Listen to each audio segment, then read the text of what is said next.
Noun হচ্ছে একটা word যা দিয়ে নাম বোঝায়, সম্পূর্ণ ভুল। এটা আমরা জেনে গেছি।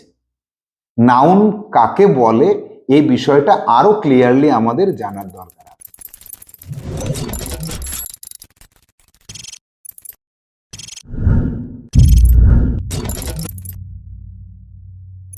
Hello students, welcome to Saha institute basic English grammar and speaking.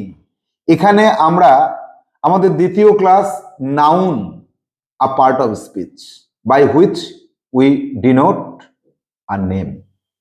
এই নাউন সম্পর্কে আমরা যে বিস্তারিত আইডিয়া পেয়েছি তার উপরে আমাদের যে ওয়ার্কশিট নাম্বার 2 তার সলিউশন করব। আমরা সরাসরি ওয়ার্কশিটে প্রবেশ করব। ওয়ার্কশিটে আমরা দেখে নেব কোন কোশ্চেনটা কেমন এবং তার উত্তরটা কেমন ভাবে করতে হয়। তাহলে আর দেরি নয়, চলো ওয়ার্কশিটে যাওয়া যায়। যেগুলো পাচ্ছি যে choose the correct alternatives. Choose the correct alternatives এর মধ্যে আমরা যে কটা কোশ্চেন পাবো পরপর করে তার অ্যান্সার বুঝে নেওয়ার চেষ্টা করব। নাম্বার 1 যেটা আছে যে a noun is a dash word consonant particle part of speech. Class করার পরে তো অবশ্যই আমরা বলবো যে এটাকে পার্ট অফ স্পিচ বলা হয়। ওয়ার্ড যেখানে যেখানে বলছে যেসব বইগুলোতে, সেই সব বইগুলোকে আমরা অ্যাভয়েড করব, তাই তো। Number 2, a noun is found asking question to the verb by whom, what, which. তিনটেই তো কারেক্ট। এখানে যে তিনটের কথা বলা হয়েছে তিনটেই তো কারেক্ট, তাহলে অল আর কারেক্ট। এই ডি অপশনটা কিন্তু সঠিক অ্যান্সার হবে। চলে যাব 3 নম্বর কোশ্চেনে। Kolkata is a big city. এটা লক্ষ্য করো, ভালো করে দেখো, এখানে একটু বোঝার বিষয় রয়েছে। Kolkata is a big city, my brother lives in Kolkata. এই যে লিভস ইন কলকাতা, আমার ব্রাদার বাস করে। একে প্রশ্ন করো কোথায় কি বাস করে, কি বাস করে, কোনো উত্তর নেই।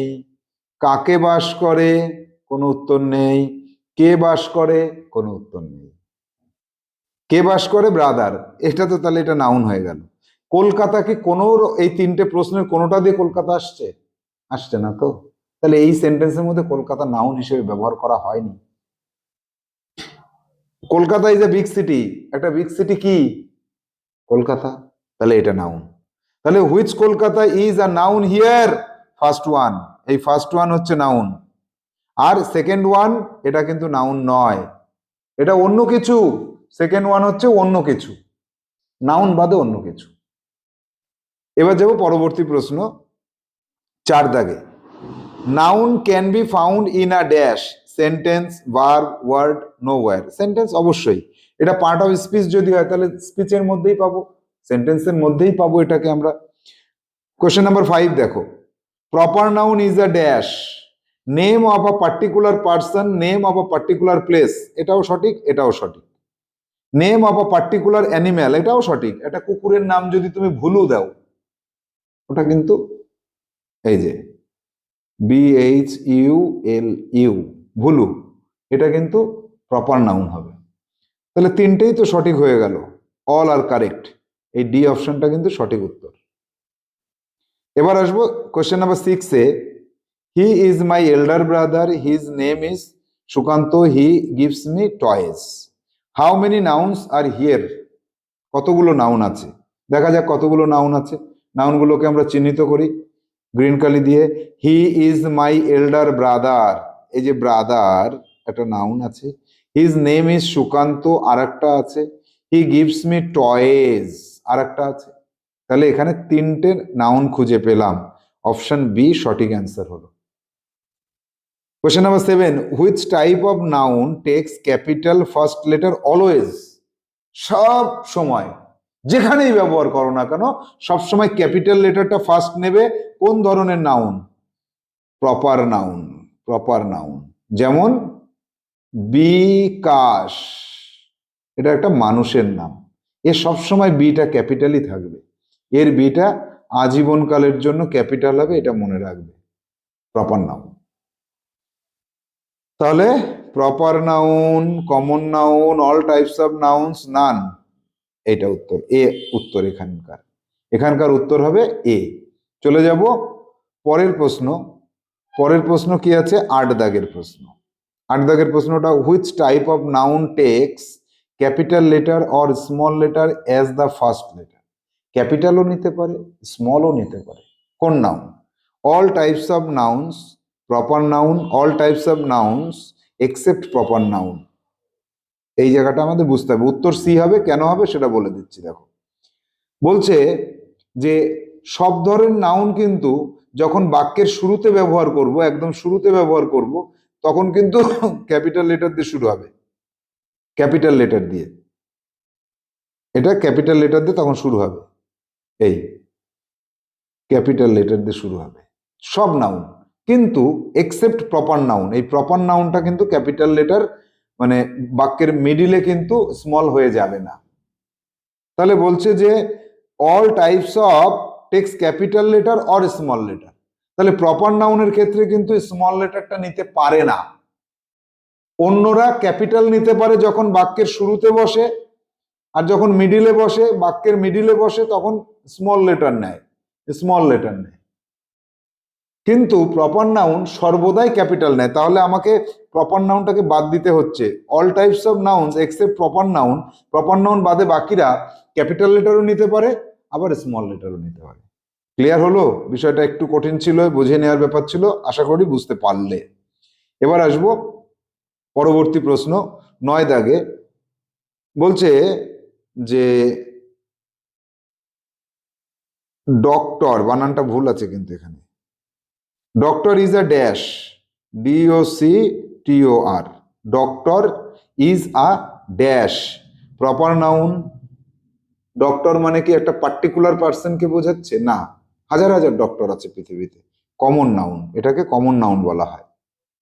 এরপরে চলে যাব 10 দাগে। In which sentence a noun is used as another part of speech? নাউনকে অন্য একটা পার্ট অফ স্পিচ হিসেবে ব্যবহার করেছে। কোথায়? বিকাশ ইজ আ ডক্টর, বিকাশও নাউন, ডক্টরও নাউন। না, এখানে হয়নি এরকম ব্যাপার। London is a capital city, London city দুটোই নাউন হিসেবে ব্যবহার করেছে, এখানে প্রবলেম হয়নি।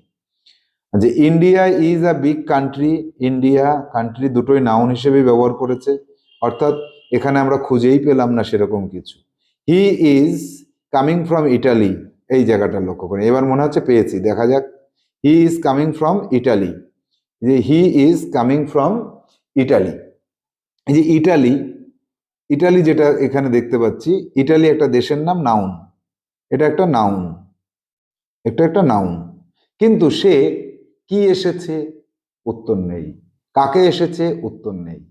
কে এসেছে? সে এসেছে। ইটালি কিন্তু এই 3টে প্রশ্নের উত্তর আসলো না। তাহলে আমরা কি বলবো? যে ইটালি এখানে নাউন নয়। প্রশ্ন করি ভার্বকে, কামিং, ভার্বকে প্রশ্ন করো, কোথা থেকে? কোথা থেকে? এই যে কোথা থেকে প্রশ্ন করলে, ইটালি থেকে, ইটালি থেকে। তাহলে এই যে ফ্রম ইটালি, এটা কিন্তু অ্যাডভার্ব, আনাদার একটা পার্ট অফ স্পিচ হিসেবে ব্যবহার করলাম না। বোঝা গেল? আমরা 10 দাগ কমপ্লিট করেছি। এবার চলে যাব 11 দাগে। Answer the following questions. এখানে ফলোইং কোয়েশ্চেন গুলোকে অ্যান্সার করতে হবে। এই জায়গাটা তোমরা ভালো করে বুঝে নাও, তোমাদের ওয়ার্কশিট সলিউশনের খাতাতে লিখে নেবে। অ্যান্সার দ্য ফলোইং কোয়েশ্চেন্সে, what is a noun? A noun is a part of speech, এই কথা বলতে হবে। A noun, a noun is a part of speech by which we indicate a name, তাকে নাউন বলা হয়। যেমন Calcutta is a noun, mobile phone is a noun, Saha institute is a noun, এরকম। আচ্ছা, why noun is not a word? ভালো প্রশ্ন। Noun কেন একটা ওয়ার্ড নয়? এই প্রশ্নের উত্তরটা আমাদের জানতে হবে এবার। নাউন কেন ওয়ার্ড নয়? নাউন আর ওয়ার্ড, নাউনকে কেন আমরা ওয়ার্ড বলছি না? আচ্ছা, নাউন কি? প্রথম কথা হচ্ছে 8টা পার্টস অফ স্পিচ রয়েছে, তার মধ্যে 1 নম্বরে হচ্ছে নাউন।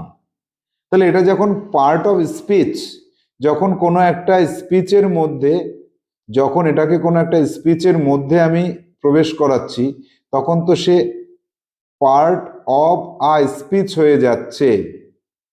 তাহলে স্পিচের যখন পার্ট হচ্ছে তখন তো সে ওয়ার্ড হিসেবে থাকছে না। যখন সিম্পল ভাবে আমি বলবো যে এখানে লেখা রয়েছে, সিম্পল ভাবে কলকাতা লেখা রয়েছে, এটা একটা ওয়ার্ড, কিন্তু এই ওয়ার্ডটাকে আমি কি নাউন বলছি? এ তো একটা ওয়ার্ড, এ তো নাউন হিসেবে ব্যবহার করিনি আমি। একটা স্পিচের মধ্যে নেব তখনই সে নাউন হবে।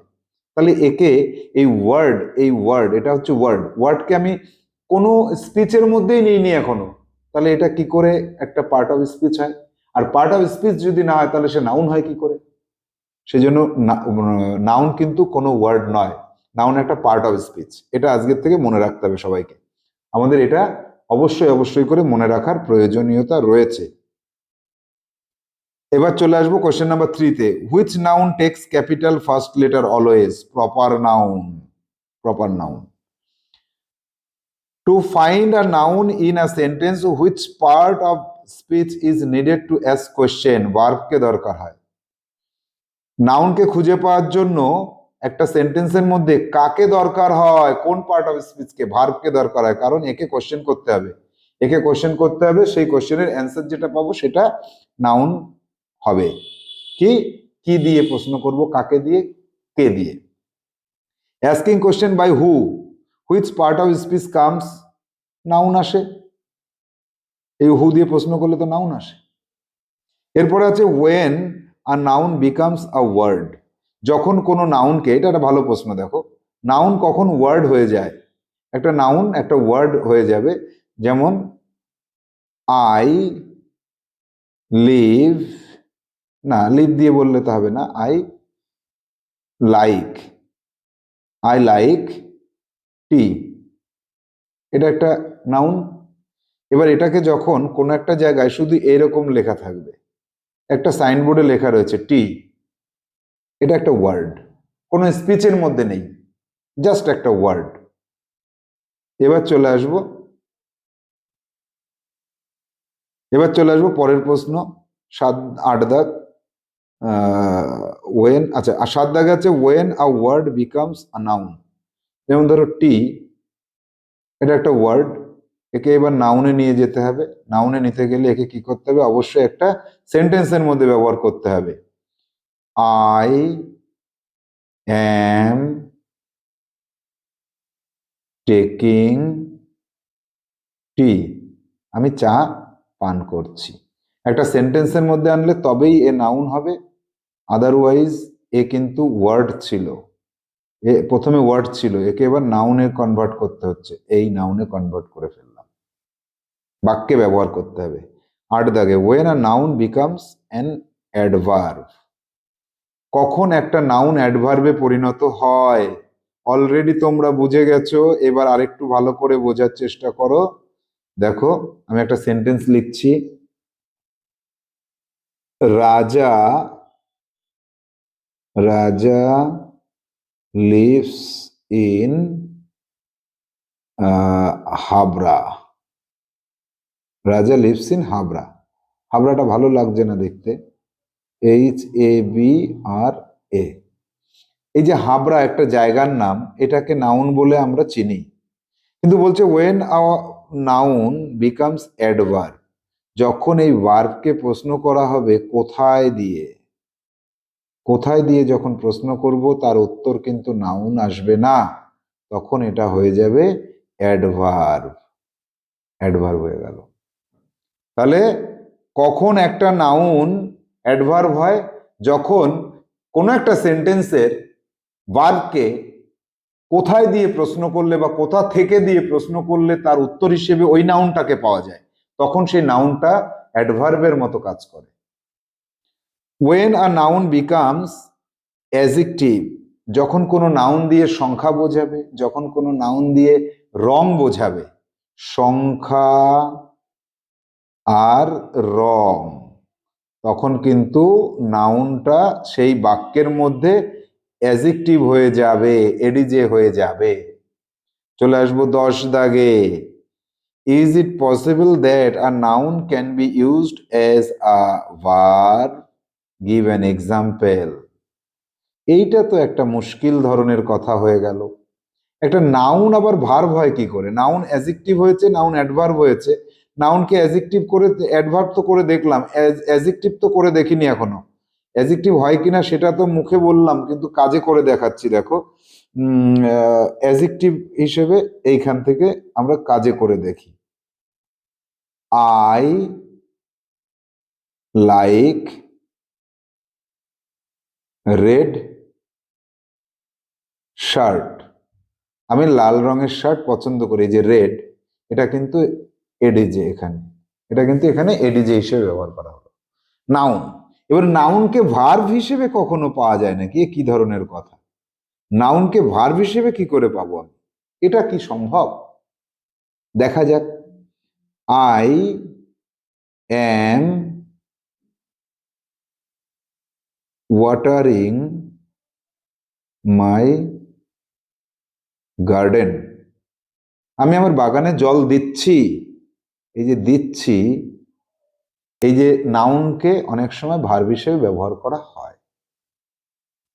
এই ভার্বটার একটা নির্দিষ্ট নাম আছে। অলওয়েজ এরা রেগুলার ভার্ব হয়। কেন রেগুলার ভার্ব হয়? রেগুলার ভার্ব কাকে বলে? এই যে রেগুলার ভার্ব কাকে বলে, এই বিষয়টা আমরা ভার্বের চ্যাপ্টারে শিখব। তাহলে রেগুলার ভার্ব হিসেবে আমরা নাউন থেকে, এই যে নাউন, সবকটা নাউনকে করা যাবে না, কিছু কিছু নাউন থেকে আমরা রেগুলার ভার্বে যেতে পারি, রেগুলার ভার্বে আমরা আসতে পারি। তাহলে আমরা ওয়ার্কশিট নাম্বার 2 সলিউশন করলাম। আমাদের যে নাউনের উপরে আমরা যে ক্লাসটা করেছিলাম, নাউনের উপর ক্লাসের উপর বেস করে আমরা কিন্তু ওয়ার্কশিট নাম্বার 2কে সলিউশন করে নিলাম। আশা করছি তোমরা ক্লাস অ্যাটেন্ড করার পরে ওয়ার্কশিট সলিউশন করতে গিয়ে যে প্রবলেমটা ফেস করেছিলে নাউনের উপরে, সেটা তোমাদের কাছে সম্পূর্ণ ক্লিয়ার হয়ে গেল। পরবর্তী ক্লাসে আমরা ওয়ার্কশিট নম্বর 3 সলিউশন করব।